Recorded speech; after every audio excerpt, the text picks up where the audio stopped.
Hello, everybody. How y'all doing today? Happy summer solstice. I almost said winter. I have had winter solstice on my brain for the last couple days. I'm not entirely too sure why. But I've been wanting to say that instead of summer solstice. But yeah, happy summer solstice to everybody. Yeah, it actually happened about an hour ago officially. It's 2:54 according to my clock over there. So yeah, it happened about an hour ago. So yeah, we are officially in summer here in the Northern Hemisphere. And for those of you in the Southern Hemisphere, happy winter solstice. There we go.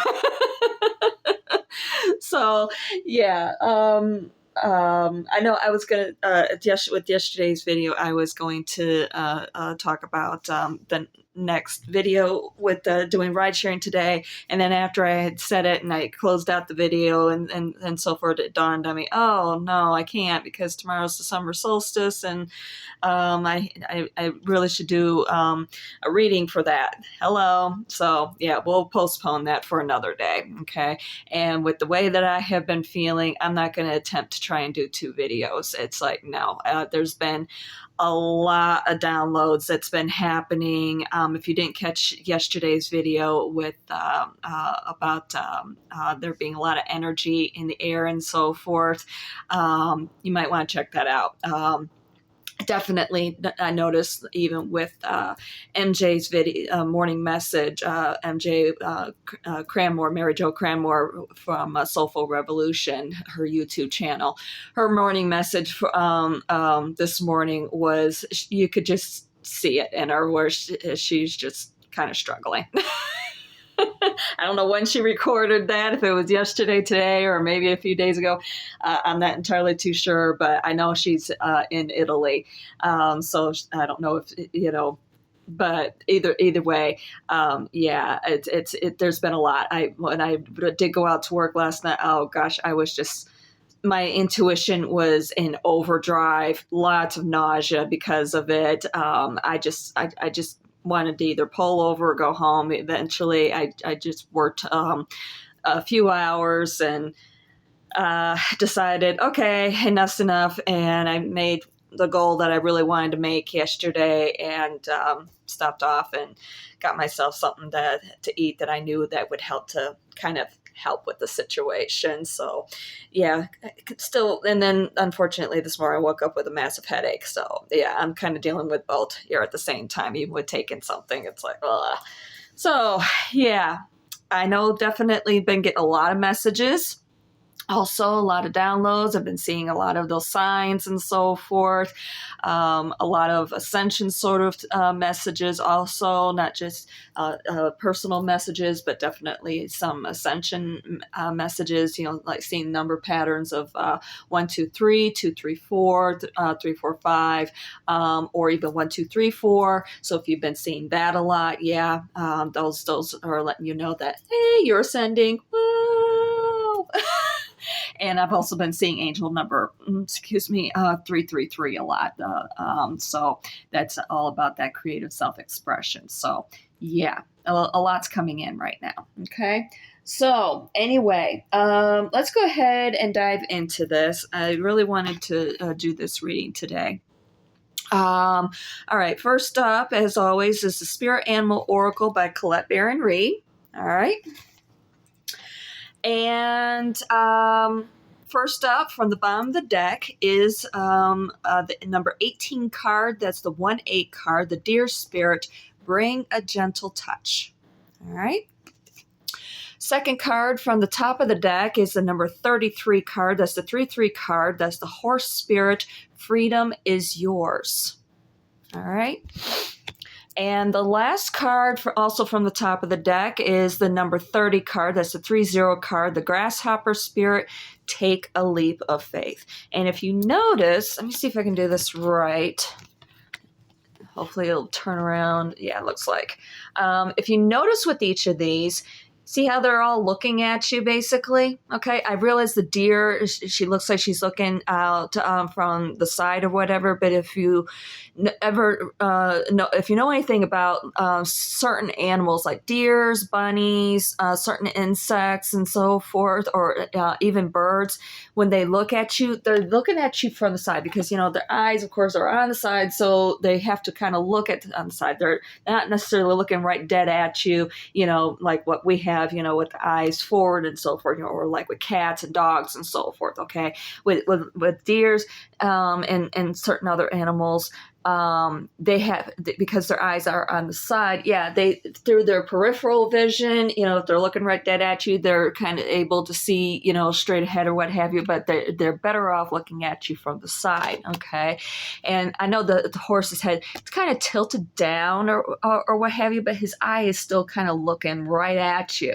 And of course the same with the grasshopper. So the thing is, there goes my glucometer. Sorry. Ooh. Okay. There we go. Sorry.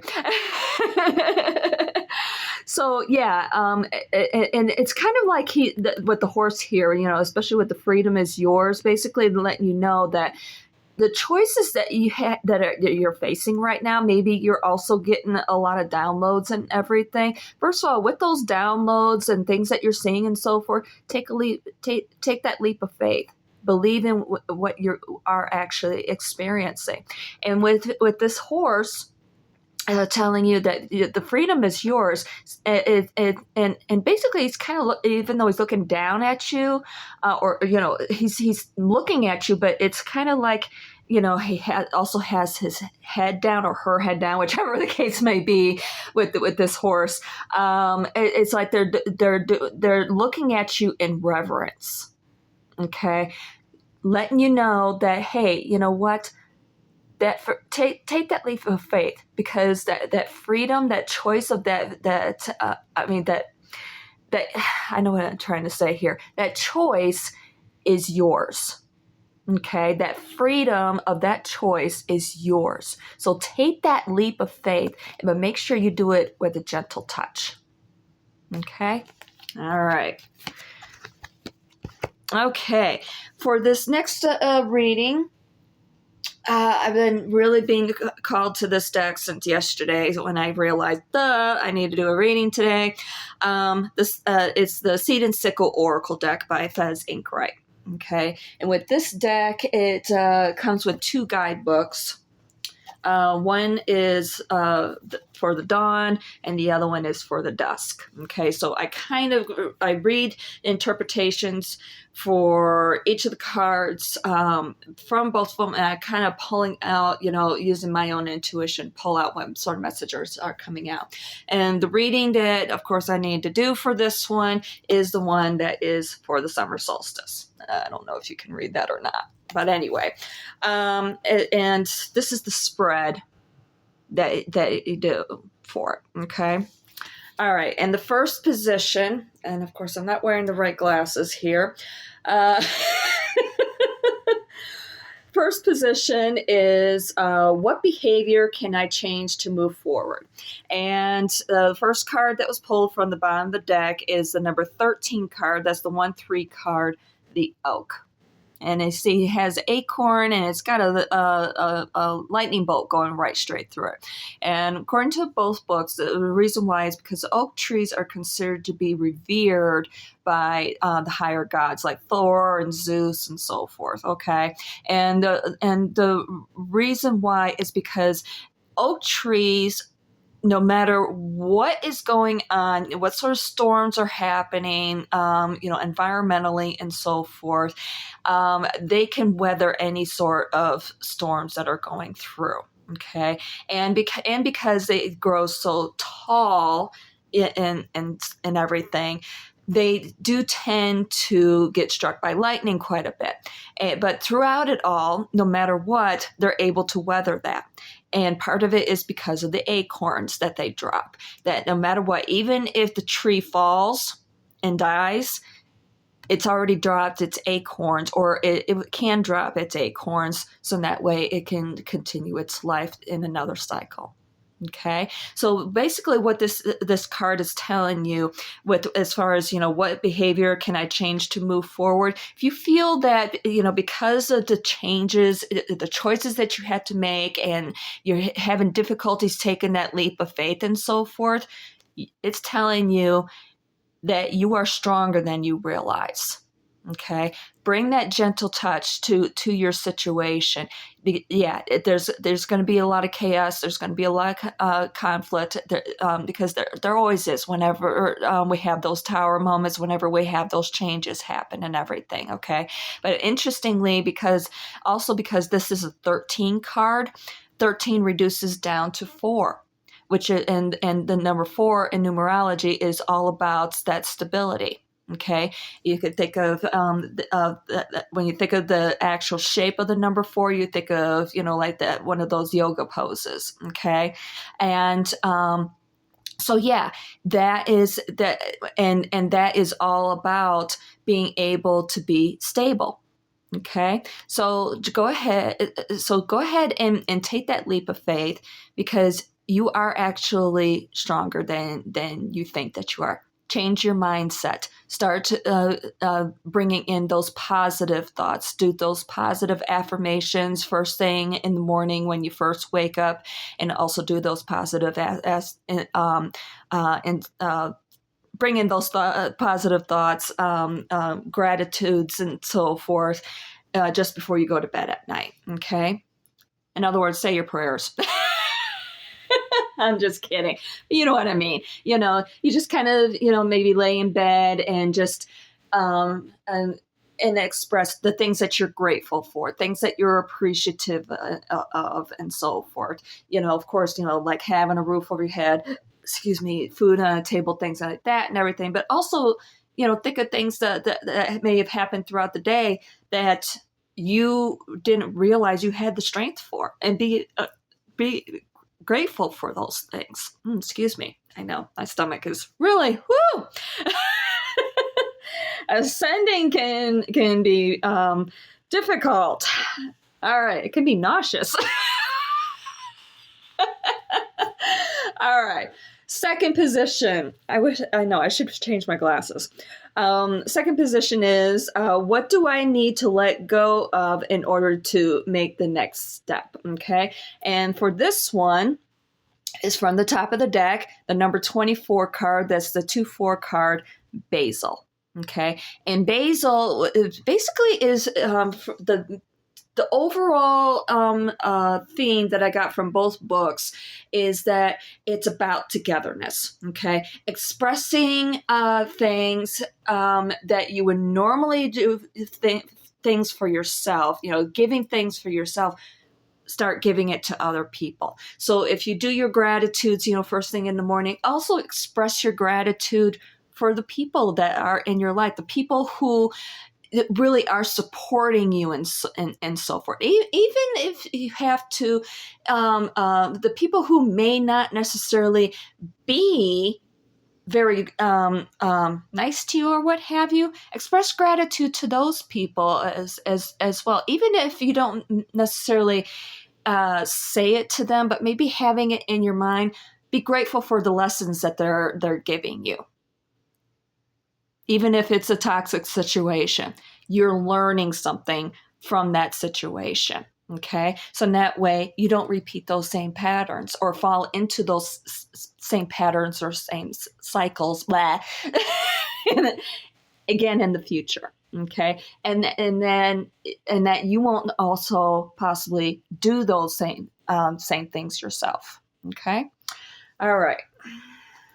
Yeah, I know. I got to get myself resituated so I can read again. All right. Third position. What obstacle, should I be aware of?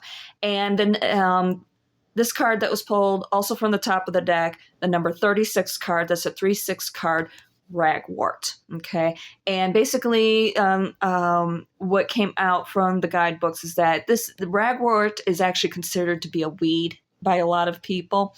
So the obstacles that you are possibly going to be facing with making these sort of changes, taking a leap of faith and going off in another direction and so forth, not everybody is going to be in agreement with you. Okay, not everybody's going to be on board. And also, even with new people who come across your path, they may not vibe with you. Okay, so don't take any of it personally. It's just them. Okay, stay on your own path, stay your true and authentic self, no matter what, because the people who are going to vibe with you are going to come into your life one way or another. Okay. All right. The number 4 position, who or what can help me to stay focused? This one really resonated with me big time. If you've been following my videos, you understand why, because of the direction that I'm going with my life and so forth, okay, with the career change and everything. All right, this is the number 46 card. That's the 4-6 card, Aconite. Okay. And basically what this is saying, as far as who or what can help me to stay focused by going down that path. If you're going through a career change, starting to take those classes that you need to be taking in order to be able to go down that path. Because like I said, there's going to be people who are going to try and stand in your way. But if you start doing the things that are on your path, like taking classes or expanding maybe a hobby into a new career or something like that, then this will, by doing that will help you to stay focused on that path. And as you can see, you got here with this key, okay? That key will help unlock those doors to help you stay on that path. And also with this arrow going right straight through the middle of the skull, basically right straight through where the brain would be, okay? Bringing in those messages into your head. So in that way, it can help you to stay focused. All right? Okay. And also, of course, recognizing them. All right. The 5th one and the last one is, how might things differ if I make these changes? Boy, that is very like 3rd grade-ish or something. How can I? I'm sorry. It's only because I'm not wearing the right glasses, and this is very small print on here, and I'm just kind of like, what in the world does that say? So anyway, yeah, how might things differ if I make these changes? Okay, this is the last one. Also pulled from the top of the deck. It's the number 6 card, single digit 6, the poppy. Okay, I know when I pulled this card, I was just like, I couldn't help but think of the Wizard of Oz movie. Poppies. I know. I was just like, okay. And of course, the other thing that really stuck out to me is right here in the middle. Now, with this skull. Now, when I had seen this, I had immediately thought of the number 13 card from the Major Arcana, the Death card, which is all about transformation. Okay, but these decks are saying that this is actually supposed to be the devil, the shadow side, and so forth. But I'm going to stick with that Death card, that transformation. What's going to wind up happening in the end? You're going to transform. You're going to change. Not everybody is going to like it, of course, but with making those changes and so forth, what's going to wind up happening with the poppies? Poppies are used for, I believe they said it was in ancient Greece that they had used them. I know that I believe the Chinese or somebody had used them to grind into opium or something like that. I'm not too sure. But anyway, what the big message that came out is rest and relaxation. What's going to wind up happening when you finally start going down on your true path, instead of having to be fighting to be somebody that you're not, basically like trying to be a bird, forced to be a bird in a cage or what have you, you're finally going to get your freedom. And that's going to be so relaxing that it's like, gosh, why, you're going to ask yourself, why didn't I do this before? And that's the whole point of this card. Okay. All right. First one, I forgot about the numerology. Okay, so the first spread with the Animal Oracle was 9. This one here that I just did was 8. The two together adding up to 17, reducing down to 8. Okay. And so it's definitely all about that prosperity. Great number. Okay. Especially with the summer solstice. All right. From the Oracle, you're going to love this even more. Okay. All right. Ready? You're going to love it. A new beginning is in the making, and you are in command. Ta-da! Coming to you is a new and better plan. What were we just talking about? Those messages and so forth, so on and so forth, all those headaches, the nausea, all those ascension symptoms, and so on and so forth. A new plan is coming, new beginning. Don't you just love that? So guess what? Take that leap of faith. Because you know what? Freedom is yours, boys and girls, ladies and gentlemen. I loved it. I absolutely love this reading. This is a great reading, okay? Stay strong, my friends. All right? Stay strong. Help each other. Help each other as much as you possibly can. All right? This card is also about putting basil out to help somebody with safe travels. All right? So safe travels, everybody. I love you. I'll talk to you all soon.